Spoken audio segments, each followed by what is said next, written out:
We are here to help. Suppose you have two events, A and B, and you want to find the probability of A or B occurring in a single trial. Meaning, the probability that A occurs or B occurs, or A and B both occur at the same time. Then we use the addition rule of probability.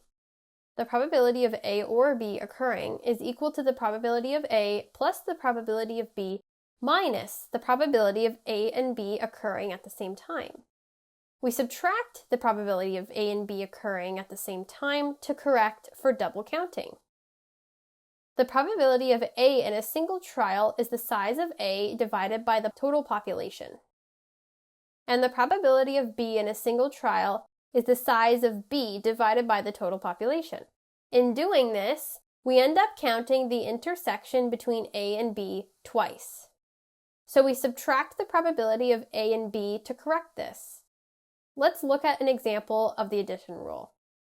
Last month, a coffee shop recorded its customer traffic to determine how many customers are bringing in reusable cups. Calculate the probability that on a single visit to the shop, a customer either dines in or brings a reusable cup. We calculate this using the addition rule.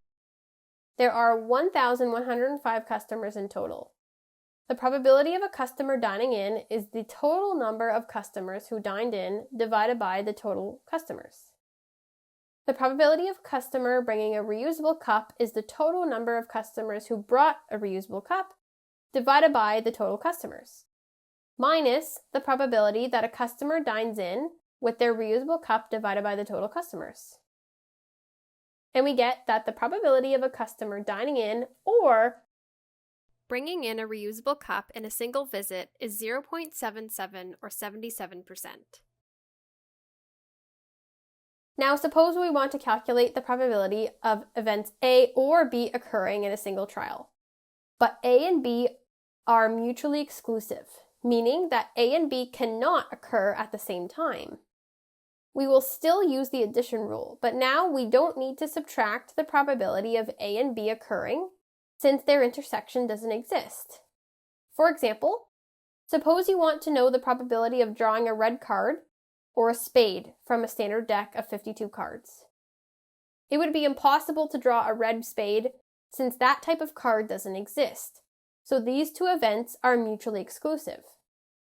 We follow the addition rule for mutually exclusive events. The probability of drawing a red card is 26 over 52, and the probability of drawing a spade is 13 over 52, which is 0.75 or 75%. Now, let's consider calculating the probability of event A occurring in the first trial and the event B occurring in the second trial. In other words, calculating the probability of A and B. When calculating this type of probability, we need to know if our events are independent or not. Events A and B are independent if the probability of one of them occurring is not affected by the probability of the other occurring. The multiplication rule for probability is the probability of A times the probability of B, given that A has already occurred. Suppose you get a basket 35% of the time and miss the net 65% of the time when playing basketball. What is the probability that you shoot two baskets in a row? According to the multiplication rule, to calculate this, take the probability of shooting a basket, which is 35%, and multiply with the probability of shooting a basket given that you've already shot one basket.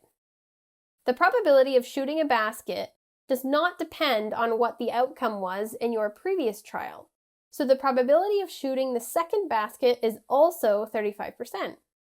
So the probability of shooting two baskets in a row is 0.1225 or 12.25%. Now let's look at an example with dependent events. Suppose we have a bowl of candy consisting of suckers and chocolates. There are 28 suckers and 36 chocolates. What is the probability of choosing a sucker, then choosing a chocolate bar, assuming you didn't put the sucker back after choosing it? There are 64 candies in the bowl in total. The probability of choosing a sucker from the bowl of 64 candies is 28 over 64. And the probability of choosing a chocolate bar, given that you have already chosen a sucker, is 36 over 63, since we have one less candy in the bowl after picking out a sucker. So the probability of choosing a sucker and a chocolate bar is equal to 0.25 or 25%. Now suppose the candy bowl is full again, and you choose 2 chocolates, one on your first trial and one on your second trial. The probability of choosing the first chocolate is 36 over 64. The probability of choosing the second chocolate is 35 over 63, since we have one less chocolate and one less candy in the bowl. So the probability of choosing 2 chocolates is 0.3125 or 31.25%.